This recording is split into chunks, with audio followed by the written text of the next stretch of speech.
अस्सलाम वालेकुम जी, मैं हूं मोहम्मद वकास और आप देख रहे हैं ग्राफिक्स गीक। तो आज की जो हमारी क्लास होगी वो होगी क्रॉप टूल के बारे में। क्रॉप टूल जो है वो वैसे तो बहुत ही कम यूज़ होता है फ़ोटोशॉप में, लेकिन अगर हम फ़ोटोग्राफ़ी पे काम कर रहे हों, तो बहुत सी चीज़ें ऐसी हैं क्रॉप टूल में जो हमें ज़रूरत पड़ती रहती है। तो चलें आइए चलते हैं क्लास की जानिब। जी, तो आज जो टूल हमारे पास है वो है जी क्रॉप टूल। क्रॉप टूल वैसे तो बहुत छोटा-सा टूल है। अच्छा, इस टूल पे जब क्लिक करते हैं तो वो हमें बताता है कि ये टूल किस लिए यूज़ होता है। ट्रिम और expand the edges of an image, मतलब कि इमेज जो है उसके कुछ एजेस जो हैं वो हम ट्रिम कर सकते हैं या फिर एक्सपेंड कर सकते हैं। अगर इसमें मैं राइट क्लिक करता हूँ तो यहाँ पे मुझे कुछ और टूल भी दिखाई देते हैं। इनको भी जो है वो आज देखेंगे, लेकिन सबसे जो पहले है जी वो है क्रॉप टूल। जैसे ही मैं क्रॉप टूल पे जो है वो क्लिक करता हूँ तो आप देखें कि यहाँ पे और यहाँ बॉटम पे मुझे हैंडल मिल गए हैं कुछ। यहाँ पे भी जो है वो हमें कुछ हैंडल मिल गए हैं। यहाँ से हम इसको एक्सपेंड कर सकते हैं या फिर इसको ट्रिम कर सकते हैं। ठीक है जी, ये सिंपली एक क्रॉपिंग थी। अब कंट्रोल जेड किया है मैंने और अब वापस आ गए हैं हम उसी स्क्रीन पे जो हमने पहले ओपन की थी।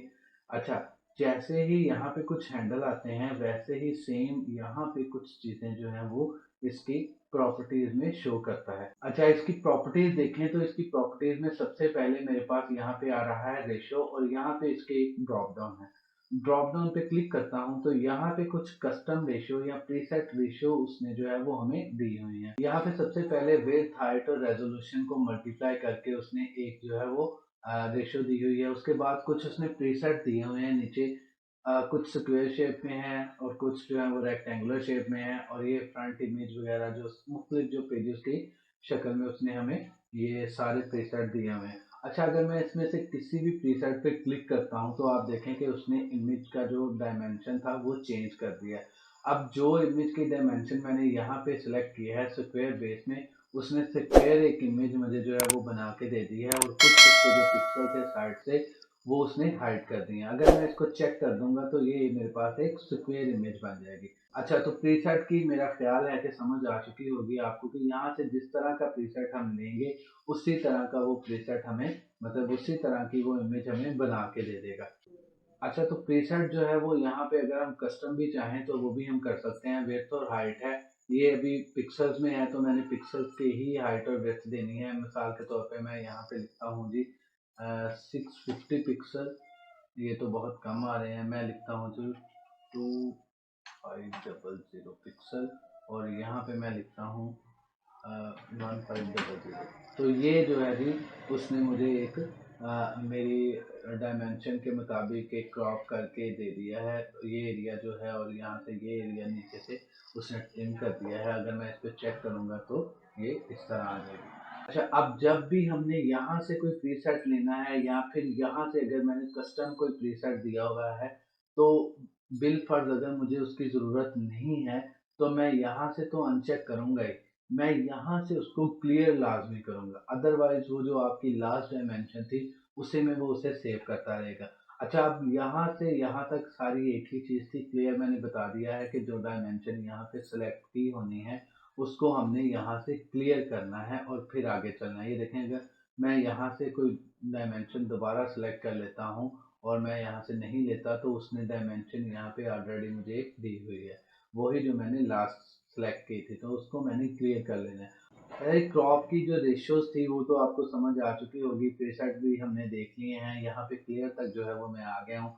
अगली चीज मेरे पास यहाँ पे है जी स्ट्रेटन। मैंने इमेज इसलिए चेंज की है कि ताकि मैं इसको यूज करके आपको बता सकूँ। स्ट्रेटन बहुत ही मजेदारी की चीज है। क्लिक मैंने कर लिया है। अगर आप फोटोग्राफी पे काम करते हैं फोटोशॉप में तो आप स्ट्रेंथन जो है वो यूज करके अपनी इमेज को एक न्यू लुक दे सकते हैं। मिसाल के तौर पे अगर मैं आपको इसी इमेज में दिखाऊं तो आप देखें कि ये जो वाटर है ये इस साइड पे ऊपर है और इस साइड से राइट साइड पे ये नीचे को जा रहा है। तो ये जो थोड़ी सी ऑड चीज लग रही होती है काफी इमेजेस में, अगर हम इमेज क्लिक करें तो हम नहीं देखते, तो इसको ये सही करता है। मैंने यहाँ पे रख के क्लिक करना है, सॉरी, मैंने यहाँ पे रख के इसको क्लिक करना है और दूसरी तरफ जहाँ तक मैंने इस चीज़ को चेंज करना है वहाँ पे इसको मैंने ड्रैग करके ड्रॉप कर देना है। तो आप देखें कि उसने बिल्कुल स्ट्रेट कर दिए हैं और वो जो एजेस ज़्यादा थे वो उसने बिल्कुल ख़त्म करके मुझे एक नई इमेज जो है वो प्रोवाइड कर दी है। ये मैंने इसे कुछ चेक किया है तो आप देखें कि ये बिल्कुल इमेज जो है ये स्ट्रेट हो गई है। वो जो उसमें और चीज़ थी, ये देखें कंट्रोल Z करके अगर मैं आपको दिखाऊं तो वो ख़त्म हो गई है। जब हम फोटो क्लिक कर रहे होते हैं तो हमारा जो प्रॉपर अटेंशन है सब्जेक्ट की तरफ होता है, पीछे जो है वो नहीं देखते कि जो पिछले ऑब्जेक्ट हैं वो कैसे हैं। तो हम यहाँ पे स्ट्रेंथन यूज करके उसको जो है वो सही कर सकते हैं। अच्छा, स्ट्रेंथन के बाद यहाँ पे हमें कुछ ग्रिड बना नजर आ रहा है और इसके यहाँ पे ड्रॉप डाउन है। मैं यहाँ पे क्लिक करता हूँ तो इसमें मुख्तलिफ किस्म के ग्रिड है, रूल ऑफ थर्ड है, ग्रिड है, डायगनल है, ट्राइंगल। ये बेसिकली जो है वो ग्रिड लाइंस जो हमें नजर आती हैं वो हैं। अच्छा, ये ज़्यादातर जो है वो फोटोग्राफी में यूज़ होता है। जो लोग फोटोग्राफी करते हैं वो इनसे बाखूबी वाकिफ होंगे। मैं बहुत ही कम यूज़ करता हूँ इस चीज़ को। रूल ऑफ थर्ड जो है वो अक्सर इमेजेस में हम यूज़ करते हैं। मिसाल के तौर पे यहाँ पे मेरे पास एक इमेज है। अब आप देखें कि इस इमेज में ये जो ग्रीन पार्ट है वो ज़्यादा है। मतलब मैं अगर ऑब्जेक्ट को हाईलाइट करना चाहूँ तो मैं यहाँ से रूल ऑफ थर्ड जो है वो यूज़ कर सकता हूँ, ताकि मैं इस इमेज को जो है वो प्रॉपरली इस ऑब्जेक्ट को इस इमेज में हाईलाइट कर सकूं।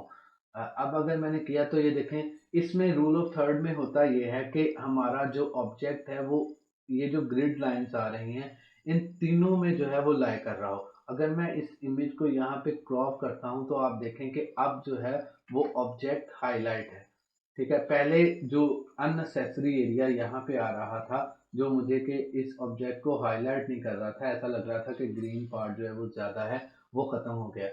तो ये चीज़ भी हम यूज़ कर सकते हैं अगर हम फोटोग्राफी पे काम कर सकते हैं। रूल ऑफ थर्ड जो है वो ज़्यादा यूज़ होता है। ये बेसिकली इमेज में किसी ऑब्जेक्ट को हाईलाइट करने के लिए या फिर कोई पर्सपेक्टिव दिखाने के लिए भी इस्तेमाल किया जाता है। अब नेक्स्ट अगली यहाँ पे हमारे पास एक चीज़ आ रही है, डिलीट क्रॉप पिक्सल। अच्छा जी, अब वापस मैं अपनी इसी इमेज पे आ चुका हूँ। यहाँ पे मैंने आपको बताया था कि डिलीट क्रॉप पिक्सल का ऑप्शन है। अच्छा, अब अगर बिलफर्ज मैंने इस इमेज को क्रॉप किया है कुछ इस तरह से और मैंने चेक कर दिया है, तो अब मेरे पास ये इतनी इमेज है। मैं इसको ऐसे भी सेव कर सकता हूँ और अगर मैं चाहूँ, अगर बिलफर्ज मैं इधर से कुछ एरिया जो है वो ऐड करना चाहता हूँ, तो मैंने दोबारा क्रॉप पे क्लिक करके यहाँ पे इमेज पे क्लिक करना है और मैं इसको एक्सीड कर सकता हूँ। ठीक है जी। अब बिल फर्ज अगर मैं ये कंट्रोल Z कर रहा हूँ दोबारा से, अब मेरे पास दोबारा से ये जो इमेज है वो पूरी है और मैं यहाँ से डिलीट क्रॉप पिक्सल पे चेक कर देता हूँ और अब मैं जो है वो इमेज को इतना क्रॉप करता हूँ। तो अब अगर मैं इसको दोबारा से एक्सीड करना चाहूंगा तो आप देखेंगे कि वो पिक्सल नहीं आ रहे जो पहले आ रहे थे। ठीक है जी, ये देखें, अब वो पिक्सल खत्म हो चुके हैं। अब मैं कंट्रोल Z दोबारा कर रहा हूँ। अच्छा, अब एक लास्ट चीज जो इसमें रह गई है, यहाँ पे आपको नजर आ रहा होगा जी कंटेंट अवेयर। कंटेंट अवेयर क्या चीज है? मिसाल के तौर पे मेरे पास यहाँ पे 3-4 इमेजेस ओपन है। अब इस इमेज पे अप्लाई करके देख लेते हैं। अगर मैं चाह रहा हूँ कि इस इमेज में यहाँ पे कुछ एरिया जो है वो ऊपर की तरफ ऐड हो जाए, मैंने ऐसे किया तो ये खाली हुआ है। ठीक है, अगर मैं चाह रहा हूँ कि ये एरिया जो है वो थोड़ा सा एक्सीड हो जाए और ये वाला जो एरिया है वो ही आ जाए, तो मैं कंटेंट अवेयर पे क्लिक करूंगा और अब मैं इसको थोड़ा सा ऊपर करके क्लिक करूंगा तो आप देखेंगे कि वो,